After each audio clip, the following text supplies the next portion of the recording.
It's Jean-Paul, y'all, and today I'm super excited to have my childhood buddy, Representative Jean-Paul Coussan, joining me on this podcast, and we're going to discuss his experience as a state representative. We're going to talk about the developments at UL, approved capital improvements for Lafayette, and all of the things that are coming to Lafayette in the next 10 years. We even found time to talk about his favorite boudin. It was a great conversation about Lafayette, Acadiana, and Louisiana. Really excited to share this with you. Let's check it out.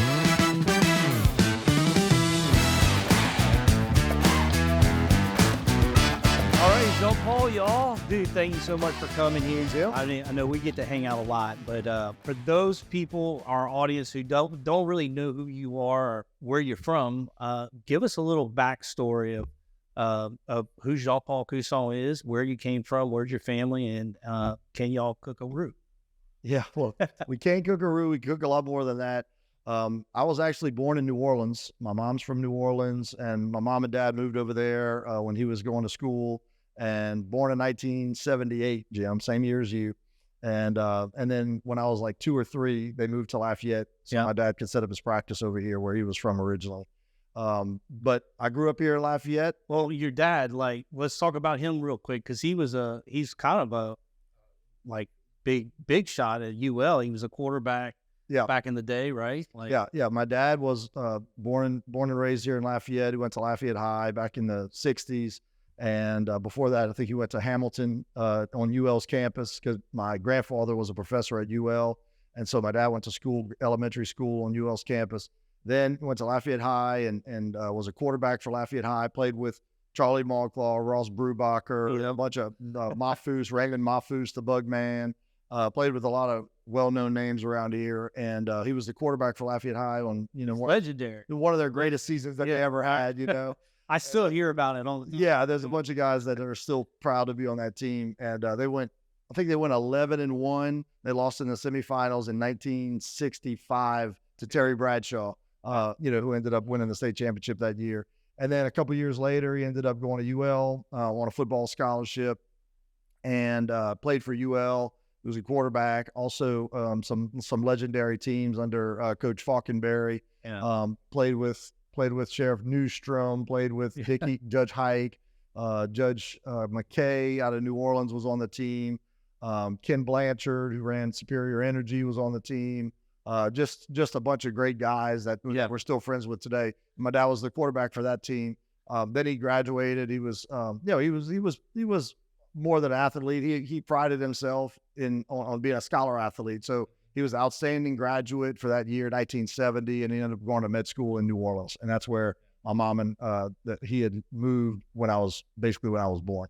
So yeah, he had a great story growing up. We got to benefit from all those guys that he played football with because they coached us at Fountain. And we had a pro. Yeah, basically we had a pro coaching staff. Yeah, it was incredible. Coach Blanco, Coach Newstrom, my dad, Coach Soray, Coach Coussan, Coach Brubacher, who played for the Bears. And then there was one more, Brian Etier, who also played quarterback for UL at one point. So we had a great team. We didn't lose a football game in probably 3 years. I don't think we did. I don't think we did until we got to high school. Yeah. And, even then we did pretty well. We just made it to state. That was fun. Yeah, what a great time. And your dad was amazing. He was kind of like a dad to me. Yeah. I was actually talking about him this weekend because I was actually talking about, and Tommy can appreciate this, we were talking about how our kids mess up everything. We were literally, does that sound like Jim? Does that sound like everything? Yeah. Jim's name was the Master of Disaster. Yeah, that's right. So I was like, how did you get it? I was like, well, we were just as bad as the kids are today. We just screwed up everything. Anything that was there, we broke. I remember I've gone through a few windows. Fell through a window. I remember that. One time I went through a wall. Jumped through a wall, jumping on 2 beds, ended up in the wall. And your dad, I think he liked it, so he called me Master Disaster. And I just saw your dad on my way over here. I waved to him on the side of the road. Yeah, he was watering his plants. Yeah, so we had a great childhood. We got to grow up together. I remember when your dad lived in Gerard Park, and we got to ride our bikes all over the place in Lafayette. It's a good upbringing, Jim. We had a great time, and now we get to work together, and that's kind of the icing on the cake, really. No kidding. Yeah, and I'm actually looking for another job. Maybe I could work for you one day. Anytime, Jim.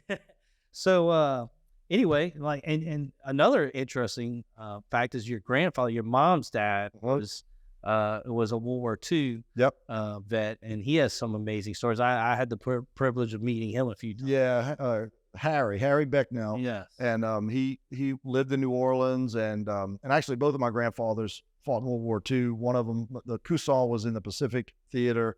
Becknell was in the European Theater, and he went in about 4 weeks after D-Day. So they were backed up the D-Day invasion, and then he marched through Europe under General Patton, and has stories for days. You know, he passed away probably about 10 years ago now, but we have a lot of recorded history from him. And he got shot one time with a machine gun in the thigh, which made him go back to London to recover. And because of that one, he missed the Battle of the Bulge, and then came back to the front line after the Battle of the Bulge and continued to march all the way into Germany through V-Day. And so he's got stories galore. He said, you know, basically it's like Saving Private Ryan. And he told those stories before the movie came out. Same thing, hiding in villages from the German tanks, marching through town while they were setting up their positions, and, you know, bombs falling, you know, within feet from them and not exploding. I mean, just some harrowing tales that Harry lived through. Then he came back and worked for Shell Oil, raised 6 kids in New Orleans, one of them being my mom. And and then he lived to be 93. So we got to know him as a man, and as a hero. But he was just a grandfather, you know, he was a very good grandfather. And after Katrina, when they lost their house in Lakeview, he and my grandmother moved to Lafayette in 05, 06.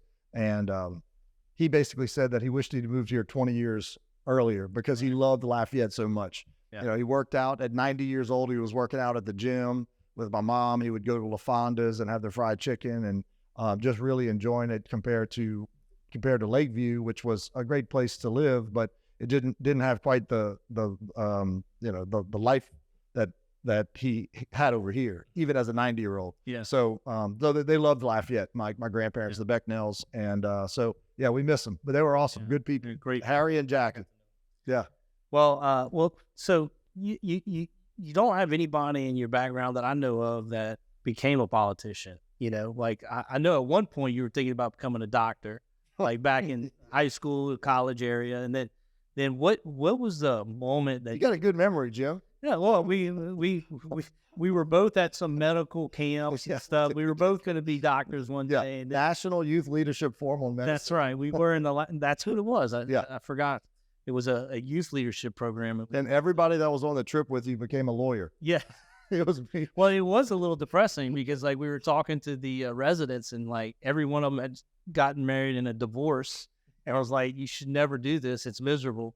And I think that was one of the reasons why. But that was a fun trip. That was, and we did learn a lot. And that, you know, just opened our eyes. We were in Virginia and Maryland, and we went to the National Institute of Health, and we went to a couple different it must have hospitals. Been 95.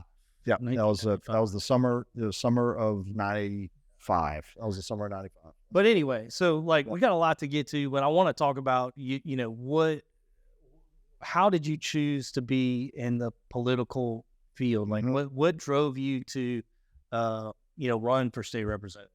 I mean, I think this is I guess a quality that a lot of elected officials have.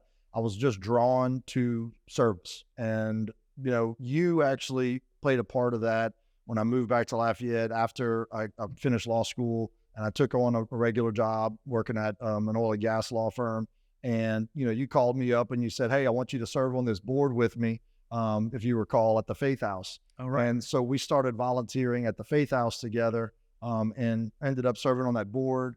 And then that led to some service with the Chamber of Commerce, which later became one of Acadiana. And I think I remember now it's coming back to me. We went to Baton Rouge for the Faith House. For the Faith House. I remember how excited you were to be there.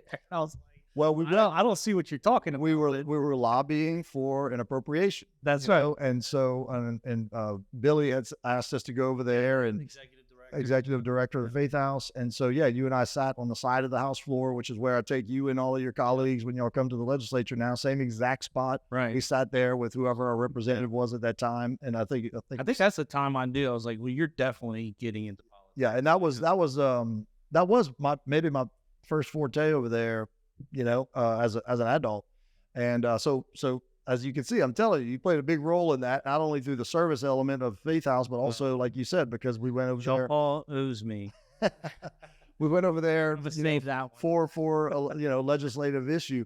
But from there, served with one Acadiana for many years, and met some incredible people during my time at the Chamber of Commerce.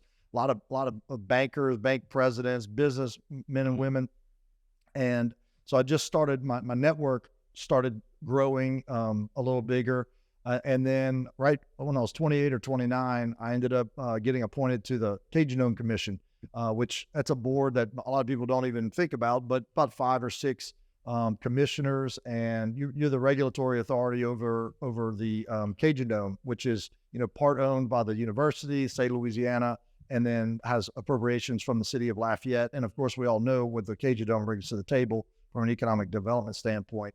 And so that really connected me back to UL and Dr. Savoy and Dr. Dwayne Bowie, who's admissions, and then one of my former legislators was also serving on there with me when he was appointed by TJO at some point. So anyway, I at some point I said, look, I'm serving in all these different roles, volunteer wise. And I'm also have a parallel career going on in the legal world, and then in the real estate world when I switched over to start doing title. And my network just was growing, and I had a vision for Lafayette to continue growing.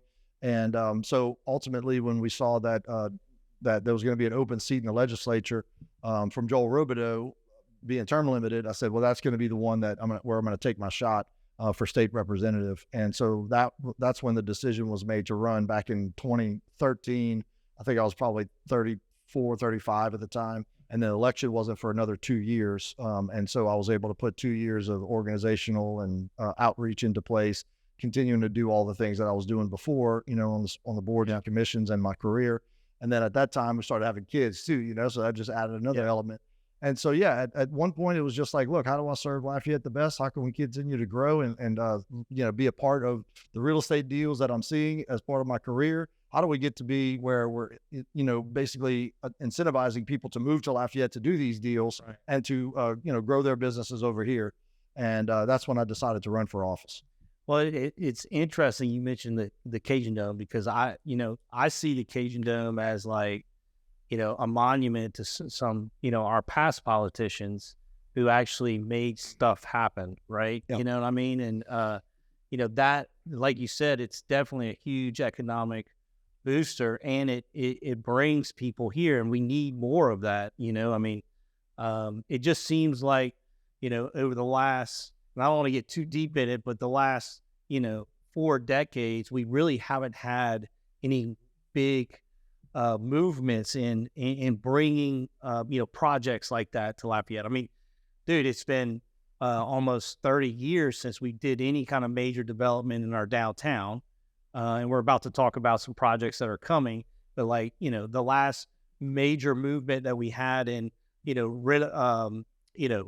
making Jefferson Street, that was a long time ago, and it stalled out probably almost 20, 25 years where we haven't seen anything since then. And even before that was the Cajun Dome. That was a big deal. Yeah, the Cajun Dome was a $60 million state project. It was the reps and the senators at the time, Senator Mouton, who now has a pavilion named after him at the Cajun Dome, played a big part in it. And they actually, the governor that approved the project was Dave Treen. But by the time they did the ribbon cutting, it was back to being Governor Edwards. So Governor Edwards got to come in and cut the ribbon and take credit for it. But it was a $60 million project. That place is probably worth, $300 to $400 million today, as far as how much it would cost to build a Cajun Dome now. And the bottom line is the Cajun Dome is in a better, structural position than pretty much any other facility its age, maybe in the United States. And that's a testament to the capital that we've reinvested over there, the Cajun Dome Commission and the university making sure that the place hadn't imploded on itself. You mean the maintenance of Maintenance and the capital improvements. I mean from everything, from the structure to the air conditioners. Right. This year we put $900,000 to the elevators just in this year alone. And last year was the air chillers. I think it was another $1 million that we had to put in there. So yeah, Cajun Dome's been a fun project to learn about the capital outlay process with the state and what it means to have a state facility. When you actually do take the political steps to get it taken care of. Yeah, and you got to imagine that there had to have been a lot of backlash on that. I mean, not everybody was happy with it, and it's kind of like to get those big projects done, you got to piss off some people sometimes. It's a risk reward. It's a risk reward deal at the Capitol, no doubt about it. And I think, and I know we're going to talk about it this year. We've got our leadership in place that was very Lafayette and Acadiana heavy. And so it was a great opportunity to really get our foot in the door on several of the projects that I think are going to change the landscape of Lafayette, over the next 10 years to the next generation. Well, let's talk about that. Let's get into what's coming to Lafayette. What do we have going? And then we're going to talk about insurance. But right now, what are the projects that are really going to make a significant impact to the citizens of Lafayette, and what we're going to see as far as infrastructure here? Well, one thing that was interesting this year, and there was an article written about it, was that our sheriff, who is a great sheriff. He's done a great job for the parish, but he's also active with us, and he communicates with his delegation. And so, we were able to identify his needs.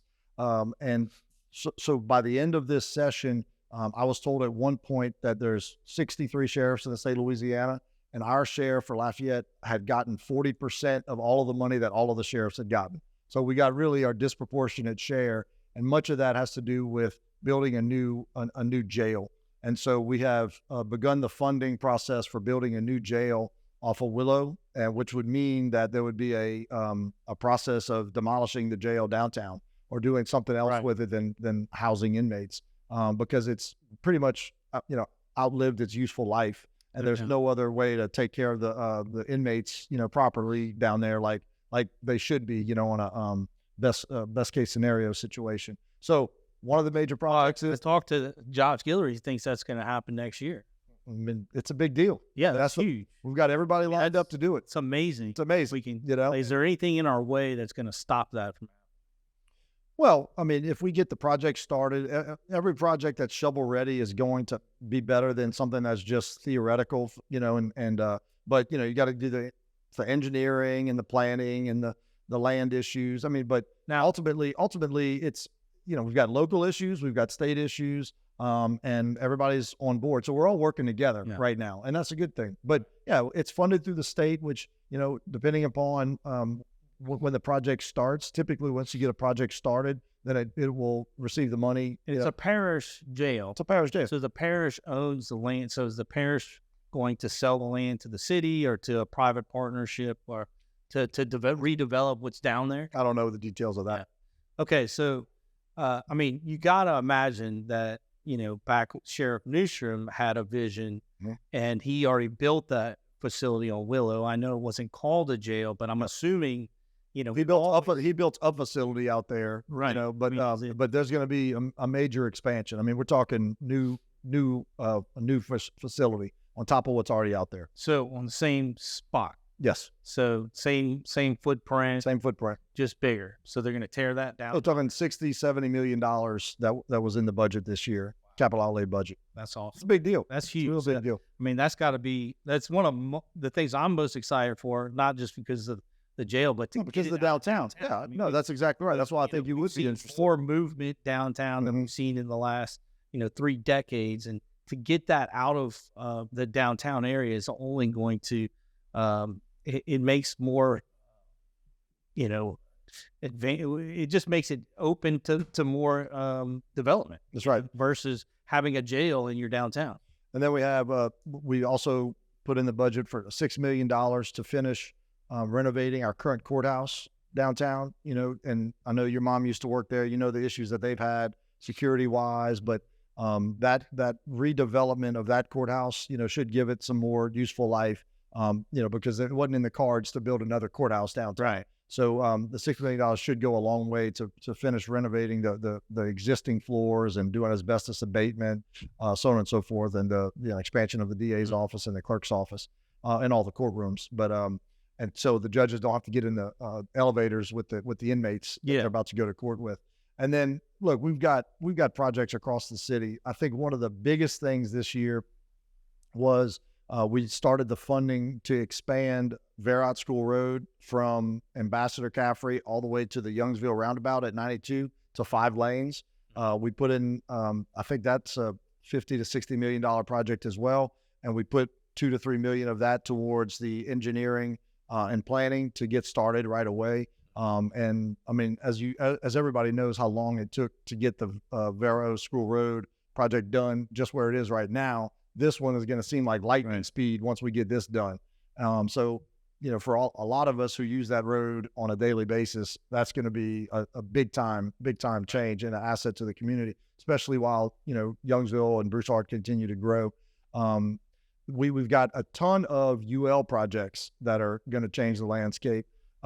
We funded basically a new nursing facility on the old Lawrence site. That's going to be another probably $40 to $50 million facility.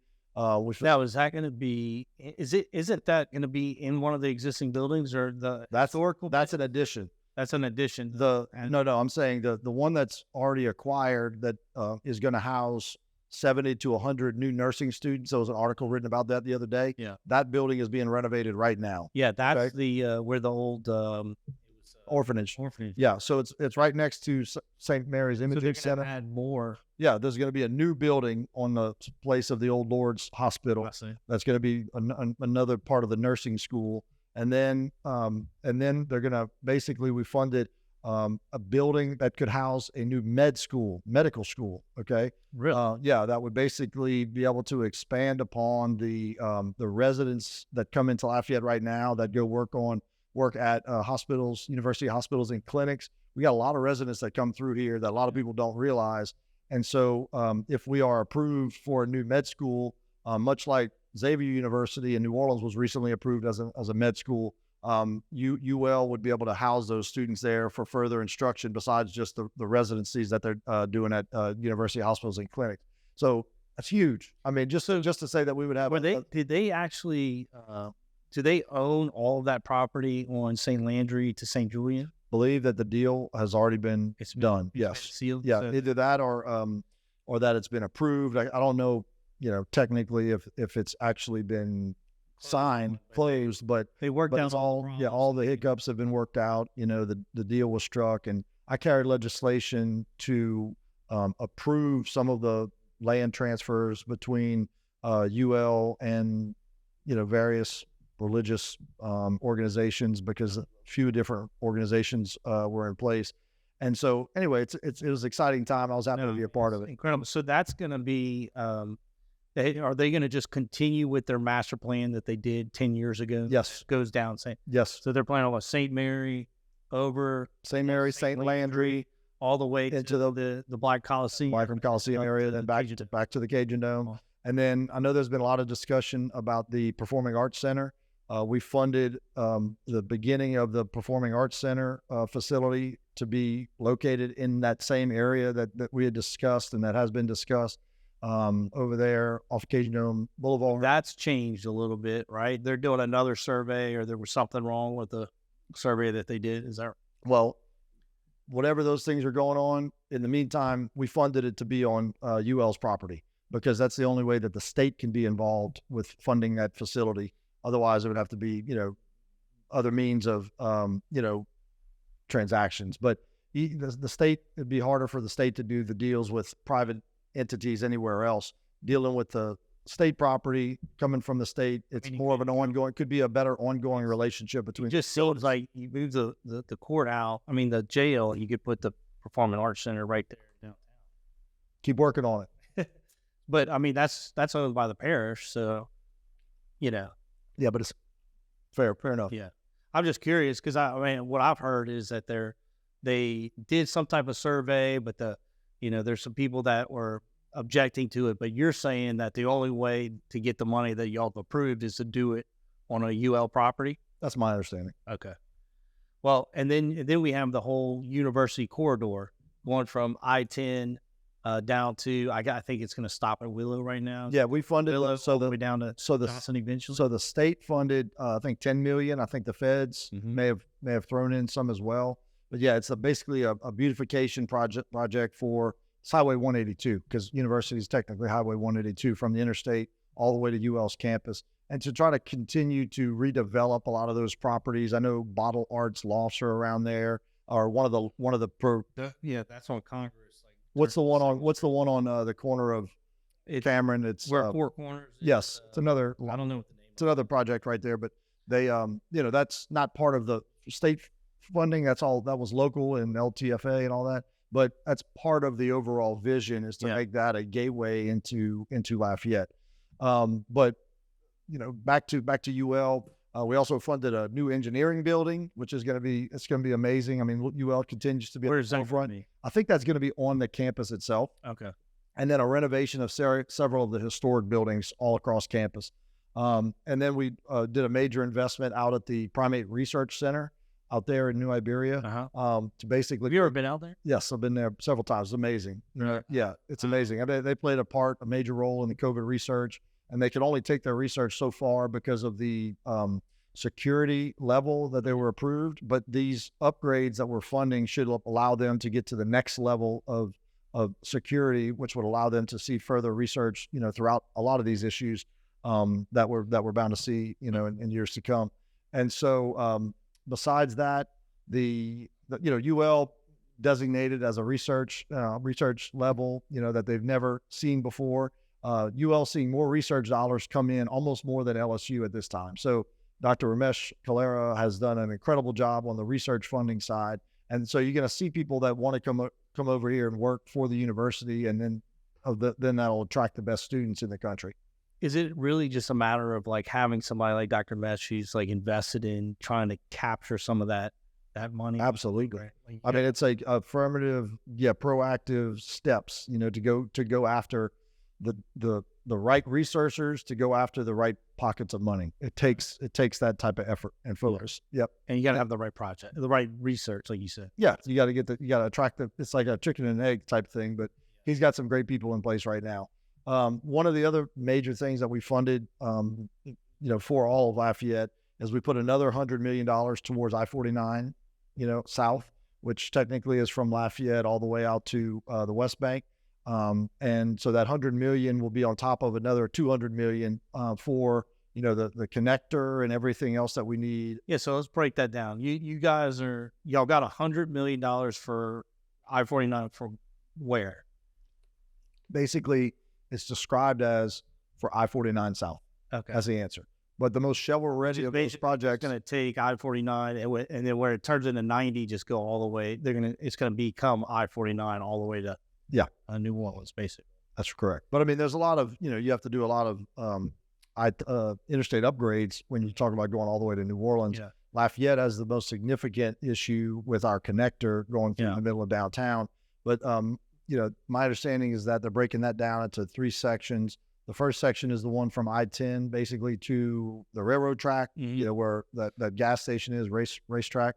That's going to be one section. And then the next section is the one between the railroad tracks all the way to Beaver Park. And then the last one is going to be Beaver Park, to let's call it Albertsons Parkway. And so the first part of that, well, we've already started or maybe even a $200 million project down in where the zoo is, Zoo of Acadiana, where Ambassador hits Highway 90. Right. They're doing a huge overpass right there and then the service roads to all connect back to Albertsons Parkway. So you're seeing all that work done right now. That's already fully funded. $200 million fully funded from some bills that we passed a few years ago that redirected some BP settlement funding to 6 major projects across the state. And that was the one that in Lafayette we decided to put it towards. And so that's why that one is already cash money funded, which is incredible because you don't have that, that usually you don't have that much cash to put towards projects. And then the next funding that I'm talking about is basically now $300 million set aside to start the I-49 South projects, other than Albertsons Parkway, which would include the Lafayette sections and various other so interchanges. Y'all approved that, so the money has been allocated to pieces of that. Like what's the holdup? Like how long is it going to take before they do? They were waiting on about like Evangeline from like I-10 to Beaver Park. Yeah, I mean, there's a ton of articles written on all that. Right now they're waiting on a final record of decision for I-49 through Lafayette, and I think that's going to be coming within this year. And then even after that, the first one that looks like it's shovel ready is going to be the one from I-10 to Racetrack to start making all that interstate standards. Yeah. So I-10 to that Racetrack right there. Yeah, you're going to see it. Like I think it's going to be not only within our lifetimes, but like, I mean, I'm not making any promises.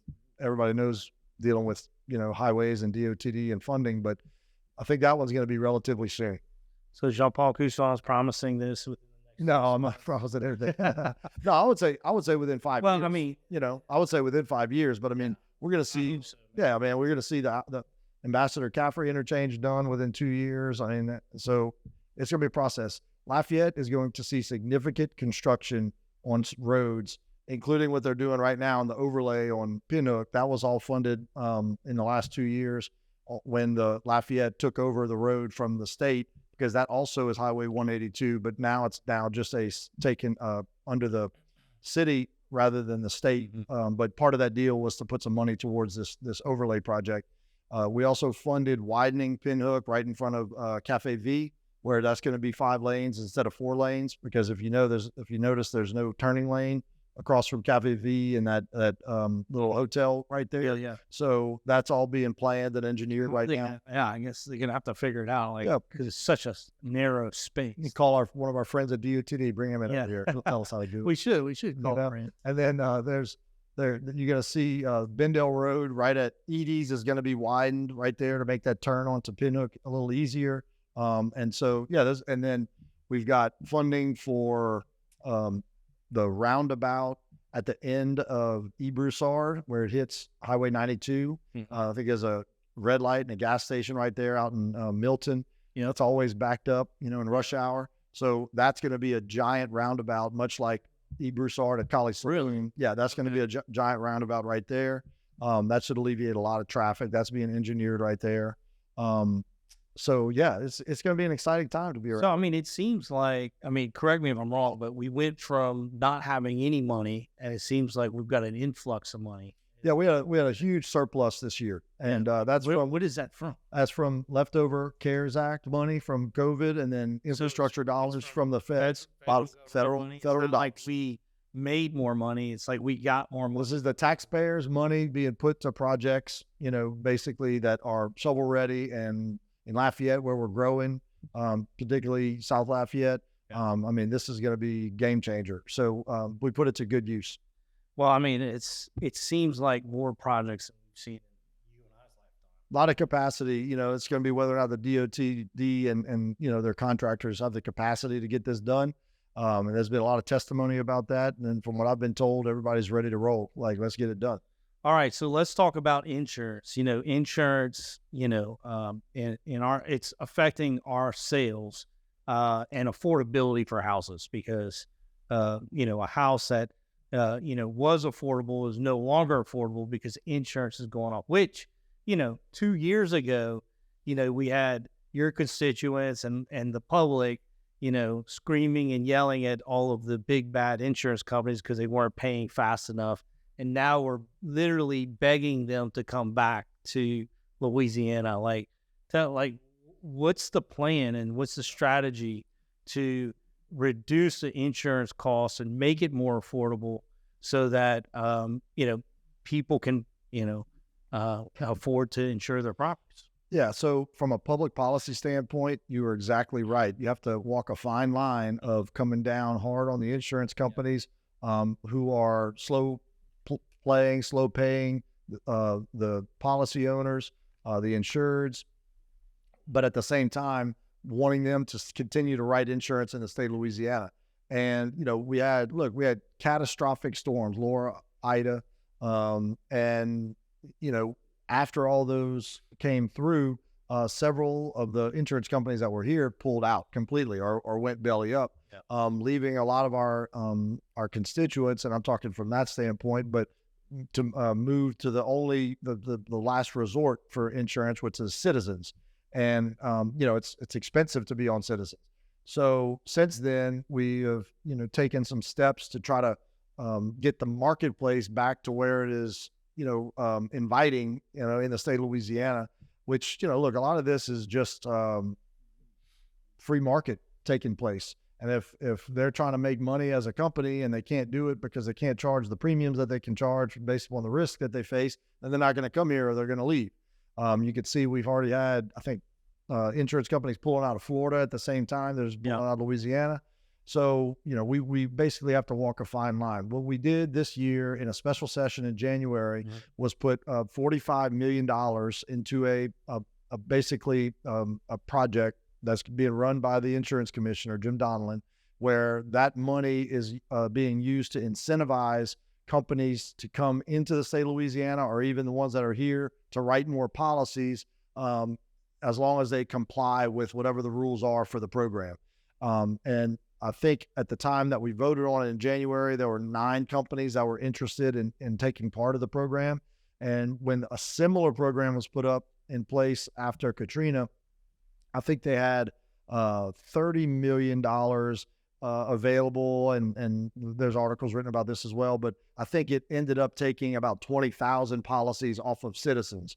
So while the bill that we passed, that's part of the mandatory, you gotta, hey, we're gonna give you some money, but you gotta take some of the policies. Well, that's what I was gonna say. You can't hand pick them. No, what I was gonna say is the actual bill did not require them to take a policy from Citizens, but rather they did have to write new policies. And so just as like I said, as a matter of the market, it will take policies from Citizens, but it wasn't necessarily a requirement that it take any particular policies. But the program was, relatively well received by the marketplace. And so therefore this session, we put, I think, another $10 million towards it. So that'll be a total of $55 million towards that program. And so if it brought in more, I don't know the update of it, like real time, but the thought process is that it would take about a year or 2 years for the marketplace to it would take 2 years for the market to absorb all those policies. This was supposed to speed that up. In other words, to speed up companies taking those policies off of Citizens. But, and I think the basis of the additional $10 million, based upon the committees that heard the testimony of the insurance commissioner testifying in front of the insurance committee, that it was working. And I don't sit on the committee, so I don't know the exact details. Well, so did Jim Donelon, he came up with this plan, or did you? He was there. Yes, he was there. He was there for Katrina, and he said it worked for Katrina. Let's do it again. And so he came and pitched it, and we passed the bill. And now we passed another appropriation to it. And there is a bill that we passed this year that we also funded fortified roof program. Right. So that's a whole another set, of issues that we looked at. And the fortified roof program is basically a program that if you take your roof to a higher standard than what is typically required, then you shall have a reduction in your insurance premiums. And we I think we ended up putting 15 million towards fortified roofs, maybe 20. I don't remember off the top of my head. I'll find out. Well, I mean, that we were talking about this the other day, like the fortified roofing is almost it's a solution to reduce the risk to the insurance companies to make it more attractive to come to Louisiana. And the concept is if you have a fortified roof, which is not just, it is thicker decking, the roof material on top's the same, but it's about creating a moisture barrier between the shingles and then inside, so that if you do lose shingles, the water is not going to have water to penetrate your house, which means you won't have as much damage, which you won't claim so much with your insurance. So that seems like a very logical way to approach a problem that we're dealing with, because if you could have a house that And we've seen this here in Lafayette, where you lose a little bit of your roof, and then, it rains for 3 days and you've got way more damage. Right? Yeah, water is our enemy. So, but it's also, we haven't seen that yet. Like the insurance companies have been talking about this, and it's not just replacing your roof; it's also the builders. Like there are builders who are being proactive and starting to put fortified roofs on their properties, and we just haven't seen that insurance come down. I mean, do you think we're going to see that this year? Our session just ended. Yeah. So it will take some time. We did end it like 3 weeks ago. So this bill, I don't even know if it's been signed into law yet. So it's going to take some time. We are waiting for the governor probably signed it over the last couple of weeks. But we went through, just to give you the scale, we went through 600 bills and probably 200 resolutions. So 800 instruments were presented this year. Yeah. And that's basically a smaller amount than we see in a year that's not a fiscal year. We usually see about 1,200 instruments a year. So, I don't know the exact status of that one, but It's going to take a little time to work its way through. And then, you'll have to apply for the program. And that's probably going to be through the insurance commissioner again, to see, I don't know whether some kind of inspection. Yes. Like they'll certify your roof. Exactly. Somebody's going to have to look at it. That's right. I think it's going to be administered by the Department of Insurance, but I could be wrong. Well, that's exciting that we at least have something that's going towards, making it more affordable. Absolutely. For people who want to take that extra step. So what else is going on in Baton Rouge that we don't know about? Like just for Louisiana in general, like what is happening for Louisiana that, may not be pertaining to Lafayette, but because we're all Louisianians, like what's exciting right now? I think what's on the forefront of everybody's minds is criminal justice is a issue with crime that's pervasive, and the fentanyl crisis. The fentanyl crisis was one of the I think biggest issues that we looked at this session, and so we basically toughened up our bills and our criminal laws on fentanyl distribution and use. And now, we are not messing around about fentanyl, and you could end up in jail for a long time. And there was a number of bills that were filed. The final bill that was passed was by Representative Stefanski. He had combined his bill with another state rep who was formerly a prosecutor. And so the best part of all those bills came together with the final product. I invite you to look at it, the fentanyl bill, and see what we've done, because nobody wants to mess with fentanyl. We've had issues in Lafayette. A good friend of all of ours lost a daughter to it, to fentanyl use. And I'm talking about as much that can fit on an end of a pin, and that can kill somebody. So we addressed fentanyl. We addressed some other criminal aspects like that a lot of people read about. We toughened up the laws on carjacking, toughened up the laws on adults who are soliciting minors to do carjackings. We toughened up the laws on theft of ATMs, which people are coming in from Texas to do that in Louisiana because Louisiana wasn't taking it as seriously. From the standpoint of our statutes, like what was the level of crime that you could be charged. So we increased the level of crime that can be charged when you try to steal an ATM, because of the amount of damage that you can do, and the fact that it's uninsurable. Some of the cash issues are uninsurable for those losses. And then what I'm proud of is that I carried a bill last year that's still working its way through the state, where we added 45 new prosecutors across the state. And I was fortunate to carry the bill because Lafayette was really disproportionately represented by the number of prosecutors that we had in Lafayette Parish and 15th JDC, Lafayette, Acadia, and Vermilion, relative to the amount of crime that we have, the size of the city that we have. We just basically outgrown what was on the statutes for our number of ADAs.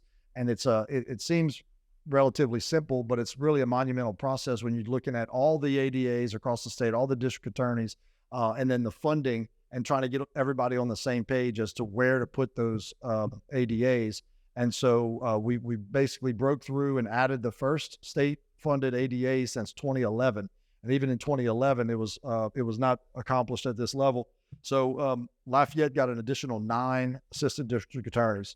And so I've been working with Don Landry on that issue. I think he has ultimately filled all those positions. And so we should see our criminal docket moving faster. So all these issues about the jail size that everybody deals with across the state, particularly in Lafayette, we have too much space. We're letting go these people, but keeping these people in. Now we should be able to get these things processed quicker through the prosecutorial process. Nice. So I'm really happy about that. Shreveport got 8 or 9.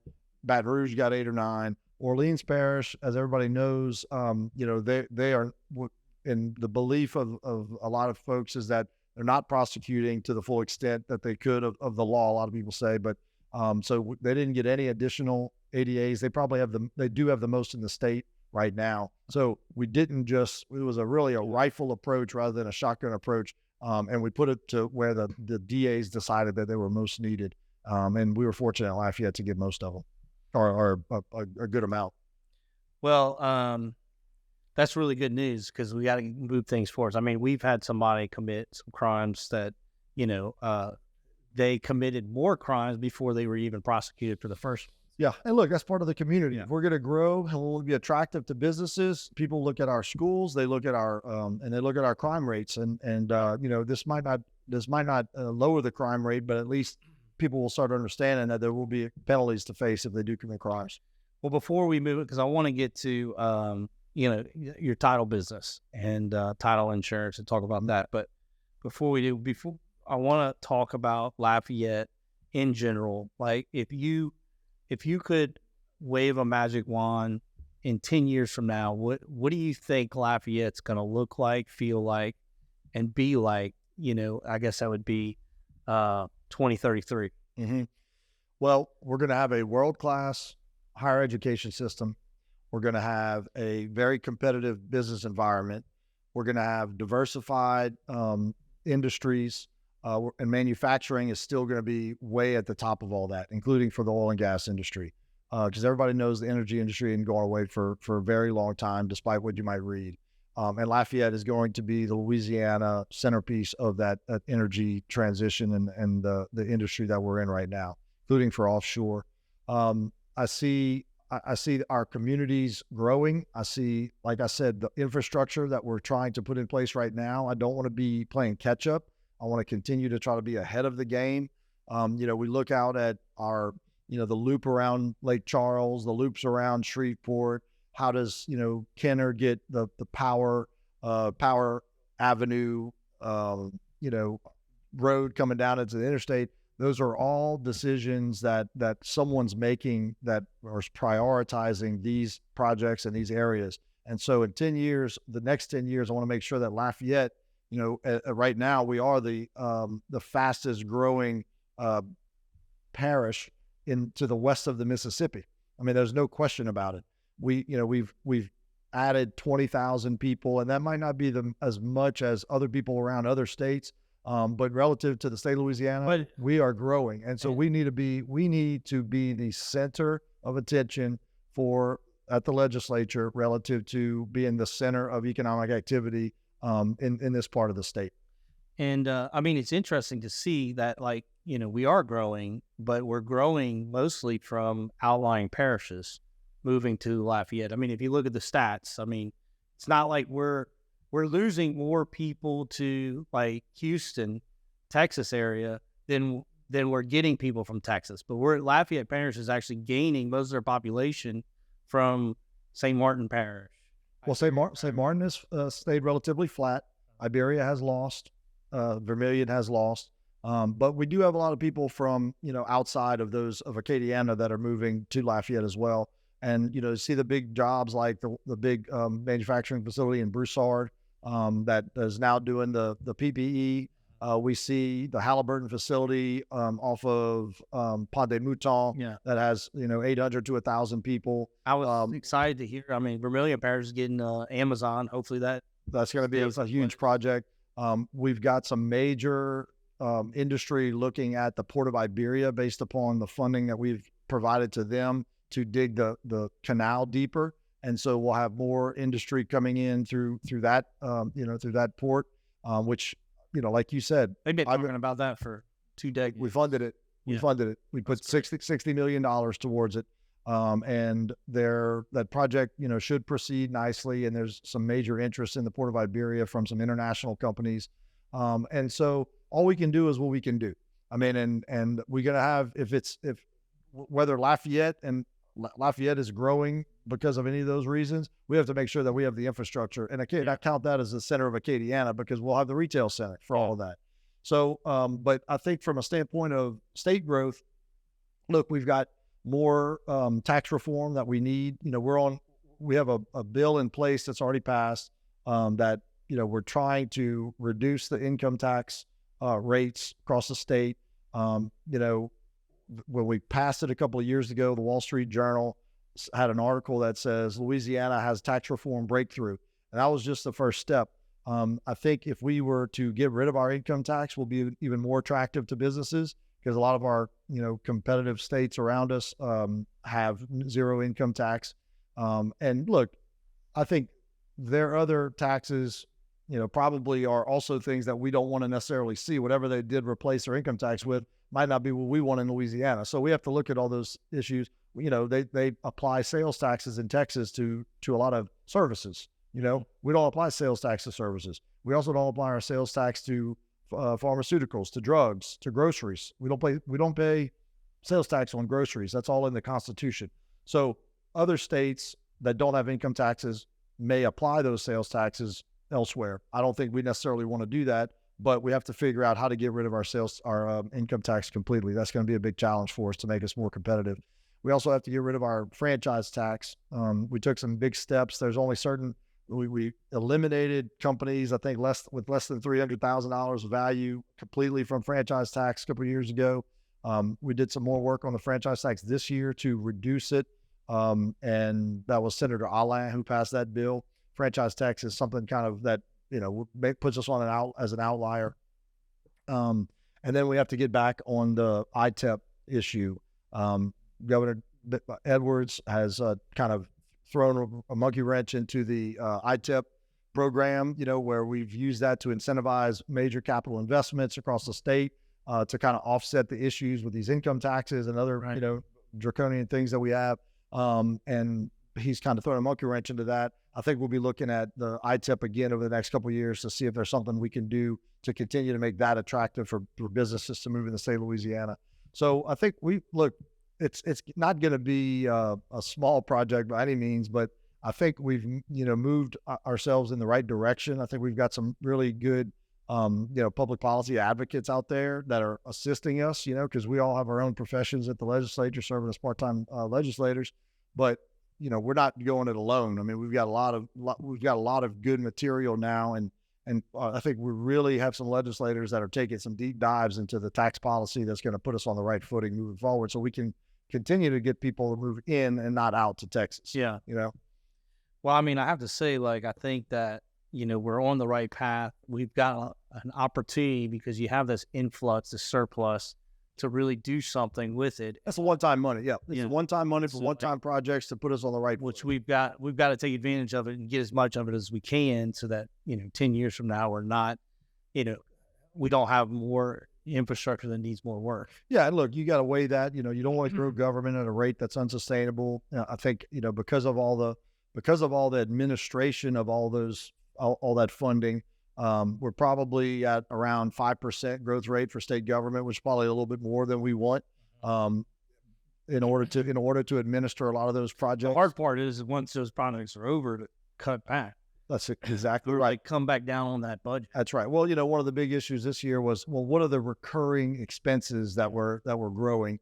And so there was an argument about, do we give the teachers a pay raise? Do we make it permanent? Do we not make it permanent? Do we give the firefighters and the police a pay raise for their supplemental pay? Yeah. We ended up doing all those things. I mean, you can't.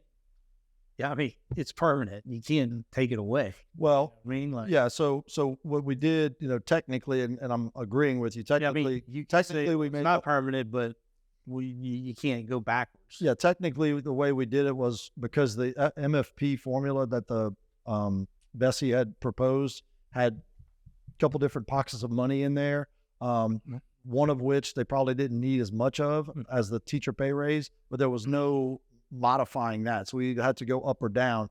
And so we ended up going down to reduce one of the pockets of money that was for a kind of a new program that they were going to roll out.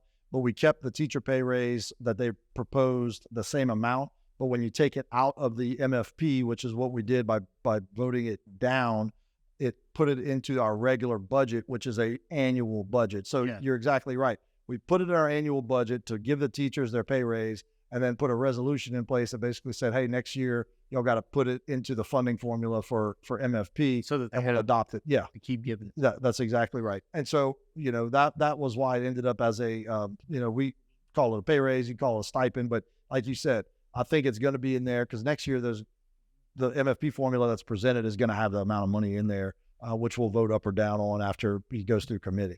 So, that, and then the police and the firefighters did get an increase in their supplemental pay, which was very important. I got a lot of, you and I see a lot of police, firefighters around town living here in the city, dropping kids off. They're at every school now, and I get a lot of knocks on my window, making sure that we're taking care of them. And so that got taken care of as part of the budget negotiations. And then, but the other big things that we did this year was that we took $700 million and paid down old debt. And so that's going to put us on a good footing moving forward. Some argued to put more, some argued to put less. I'm talking, $300 or $400 million less. Some wanted $200 or $300 million more. So where we ended up was the 700 compromise. And, but it's going to save us a considerable amount of money and give us an opportunity next year to pay off one of the big pockets of debt off completely next year with our excess funding. So that was I think a great move forward.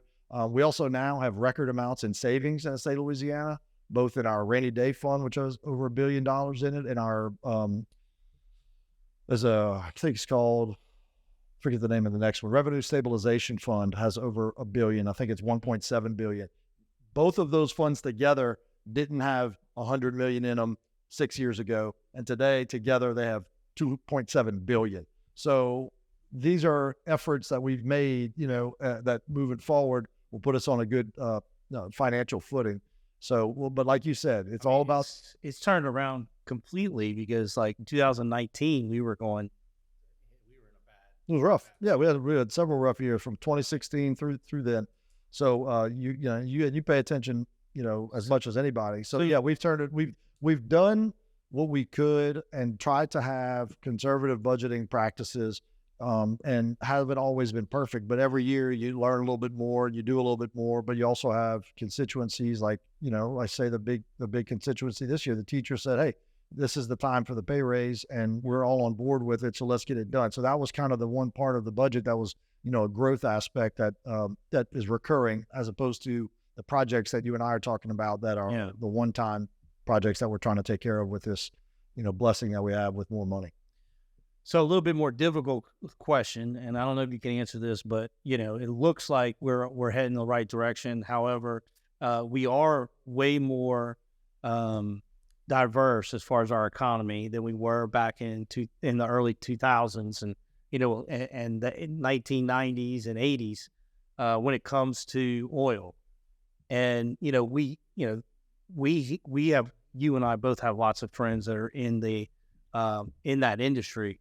What are we going to do to help that industry out a little bit? Even though we are diverse, we need that, and we need to attract more people because, I know people who are now commuting from here to Houston, and I hear, just through my limited knowledge is, there's a lot of, it's not an environment some of these oil companies want to be in because they're getting sued a lot, and there's pro lawyers. I don't know what that means really, but for the people like me who don't understand that, what is that all about, and how can we help attract more of those companies to work here? So one of the most important issues that I worked on this past session was all of the issues dealing with carbon capture.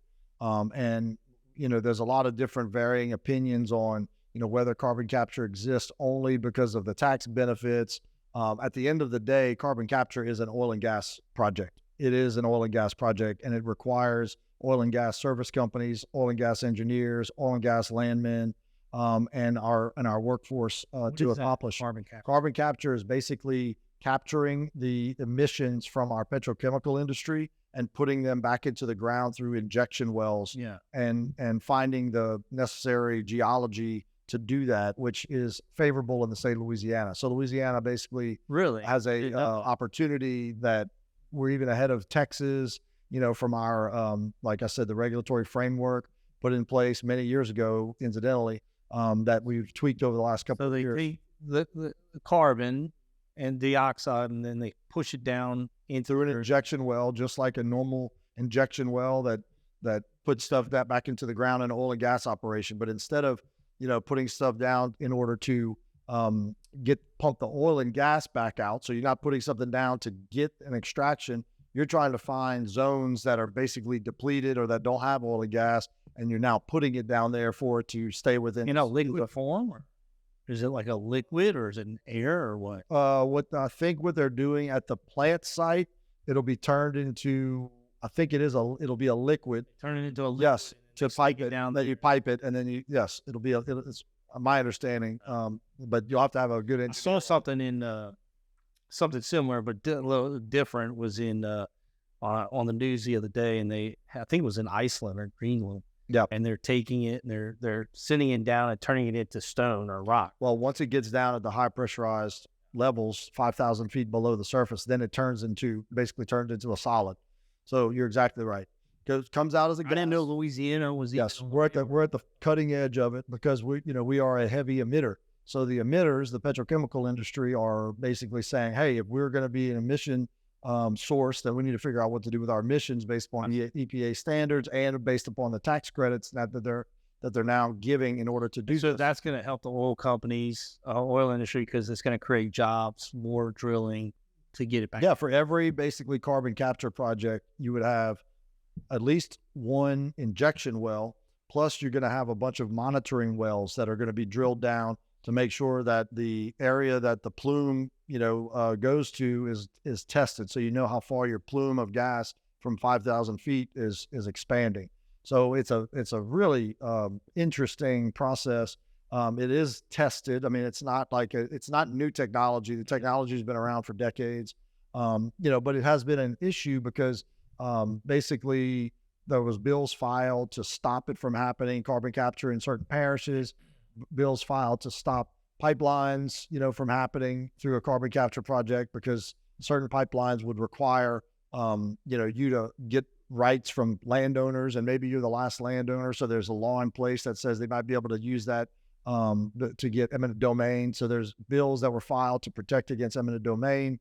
But all of these things we think we're going to be able to work through, and once those jobs, the economic side of the issue comes, really to the forefront, and especially in Lafayette, and look, these projects are going to be close to us. There's a huge project that's going to be in Vermilion Parish. There's, another project, the one that caused the most controversy was over in Lake Maurepas, because it's such a pristine environment, but at the same time, it was one of the largest areas that was owned by the state of Louisiana. So the state could actually enter into the agreement to lease the property, and they didn't have to go to a bunch of 1,000 landowners. So, but the Lake Maurepas being a pristine environment, there was some environmental concerns. So we worked through all those things this session, and yeah, it's very interesting. I had no idea. So Lafayette and our service industry stands to benefit greatly from the carbon capture industry that you're hearing about and that you might read about in the future. And look, I've talked to some of the major service companies. So what do you think about it? They said, how do you envision this? They said, well, we've got all these different, what is it called? Business areas. We've got offshore, we've got inland, we've got the different basins. And then this is just another area that they'll be able to focus on. Hey, where can we go get work in the carbon capture arena? So it's not a replacement. It's just another area for oil and gas and our workers to go to work. And what about, like, you mentioned offshore? Like, I've heard that, different people say, oh, we're not going to see the type of production we saw, even just a decade ago ever come back to the Gulf of Mexico. Is that Is that accurate or? I'm not close enough with the industry, but Yeah. I mean, my understanding is that is inaccurate.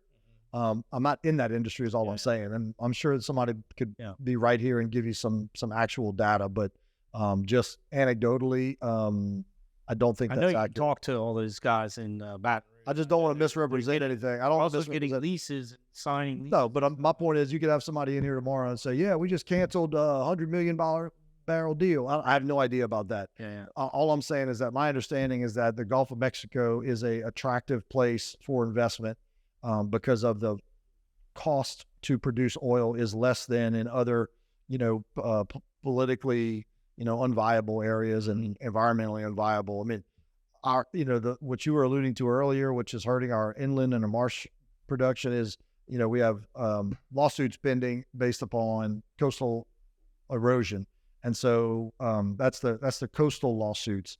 Basically, it's lawsuits that are suing to enforce permits that were granted to oil and gas companies over the last 60 to 70 years. So someone individually, basically they're suing to enforce the permits to make sure that the land is replaced like it should have been in the actual permit that was granted to do the drilling. Then you have, that's the coastal lawsuits. Then you have the regular legacy lawsuits. We have the regular legacy lawsuits, which are the landowners suing to, based under their contracts, the oil and gas and mineral lease, to basically say, hey, you've damaged my property based under the contract. What are our damages for, the cleanup and the remediation of the sites? So they're similar, but they have different principles. But both of them, the issue is that both of them stifle capital investment in the state of Louisiana because it doesn't look good. The lawsuits, the coastal lawsuits, are an issue because they're actually filed by government entities. It's the government entities through district attorney's offices and parishes suing the oil and gas companies, whereas the legacy lawsuits are the ones by private individual or private entities who own the property suing the oil and gas companies. Both of them stand to, stifle capital investment in the state. Well, why is that different from like Texas? Like, does Texas not have that type of lawsuits? Or, what's different from Texas and Louisiana when it comes to that? Texas has a whole different regulatory framework for oil and gas. So, Texas Railroad Commission does it differently. I don't know procedurally and legally about these legacy lawsuits, but, we have, our marshland is different. So our permits have been different. Our legacy laws are different than Texas is. So, it's everything's different. Everything's different. Sure. I just didn't know what's more beneficial. Like, what is the oil company saying? Oh, well, Texas does it this way. How come we can't do it that way? I don't know anything about the issue other than what you hear when people are complaining, and I don't even know if they're accurate. They don't have, from my understanding, lawsuits being filed by counties in Texas Which is oil and gas companies. That's a problem because now the government has unlimited amount of money to spend and sue you when you've got to spend the money. It doesn't look good. Yeah. It doesn't look good from, Wall Street, who's used to fund these things. And now they're saying, we're not going to fund it. So you got to go private. Right. Private equity even doesn't look at it as good when you have all these lawsuits pending. So there is an interest in getting the lawsuits disposed of by any means necessary. And some people say settle the cases so that it's got a clean bill of health moving forward. Others say let's fight like hell to kill the cases and get rid of the lawsuits because they don't have the not beyond the procedural issues. The lawsuits don't have any merit. So all of those things are working their way through the courts. I know. Basically, I think the next governor is going to take a new look at it. This governor didn't have any success in getting it resolved one way or another, procedurally or on the merits. And so hopefully we get these things done because it's a black eye on the state right now. Right. Well, Jean-Paul, we went way over our time, but before we go, some fun questions here. So what's your favorite boudin here in Louisiana? I'm going to say Don's. Don's? I like right Don's. There? Okay. Yeah. And all right. Aubrey does a good job, and I go there for lunch, and not just to get the boudin. I go there for my crackling and everything else. Yeah, it's phenomenal. Karen Crow and Scott. So your cocktail, what's your favorite cocktail? Ooh, Jim. You know, you got to go with the old fashioned. Definitely, yeah. Now, what kind of do you like rye, or do you like? No, I don't go with the rye, but I typically just, you know, like at Don's, I just let them roll whatever they put in it. It was it's like Uncle Earl's or something. All right, and what's your favorite event in Louisiana? My favorite event? What's your favorite festival, party, Mardi Gras? No, I'm a big sports fan. I go to a lot of games. I go to probably about half of the LSU games, maybe more. I go to probably definitely 3 of UO games a year. Big football fan. That's what I love. The tailgating environment is what I live for. And what's your favorite restaurant? Or which restaurant? No, I love to go to. No, Charlie G's is my favorite. Like, take the wife to a restaurant in Lafayette, and then Judy's Inn for my burger. You know, that's where we go. No doubt, some of the best burgers in the world. All right, what's your favorite Cajun saying? I know you kind of speak French. I'll say allons-y. That means let's go. All right, dude. Well, let's go. That's it from Jean-Paul, y'all. Jean-Paul, thank you, brother. You're welcome. Can't thank you enough. It's always good to see you. And thank you for everything you're doing in Baton Rouge for us. My pleasure. Here in Lafayette, on behalf of everybody here, my clients, my staff, my family, we do appreciate you. We appreciate you too. Thank you, brother. Yes, sir.